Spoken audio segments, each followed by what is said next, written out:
Hi all, எல்லோரும் எப்படி இருக்கீங்க? நேற்று வந்து நாங்கள் சுக்குட்டிபாளையம் கருப்பராயன் கோயில் போயிருந்தோம். இது வந்து எதுக்கு ஃபேமஸ் அப்படின்னா, வீட்டில் பூச்சி புழு பாம்பு அந்த மாதிரிலாம் வந்துருச்சு அப்படின்னா, நார்மலாக அது மாதிரி வரும் தான் இருக்கும். நம்ம சுற்றி இருக்கிற இடத்துல அந்த மாதிரி ஜீவன்களும் இருக்க தான் செய்யும்.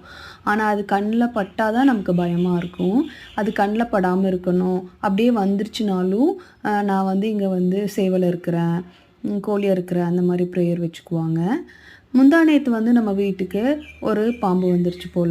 அம்மாவும் அப்பாவும் தான் பார்த்துருக்காங்க. அதனால ரொம்ப நாள் ஆச்சு இந்த கோயிலுக்கு போயிட்டு வந்து கண்ணில் காமிச்சதுனால சாமி வந்து நம்மளை வர சொல்லுது அப்படி சொல்லிட்டு அம்மா வந்து நேற்று கண்டிப்பாக போகணும் அப்படின்னு சொல்லிட்டாங்க. அதனால நான் குட்டீஸ் 2 பேர், அம்மா தம்பி போயிட்டு அங்கே அபிஷேகம் பண்ணிவிட்டு வந்தோம்.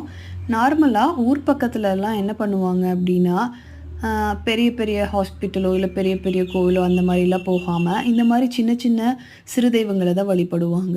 இதுவே பாம்பு கடி அது மாதிரிலாம் இருந்துச்சுன்னா வாழைத்தோட்ட ஐயன் கோவில், விஷக்கடி அந்த மாதிரி இருந்துச்சுன்னா தம்பிக்கலையன் கோயில் பெருந்துறையில் இந்த மாதிரி தான் வந்து ப்ரேயர் வச்சுட்டு ஒரு கோழி அறுக்கிறதோ இல்லை அங்கேருந்து மண் எடுத்துகிட்டு வந்து பூசுகிறதோ அதனால் சரியாகும்னு நினைக்கிறது எல்லாமே வந்து இவங்களோட நம்பிக்கை.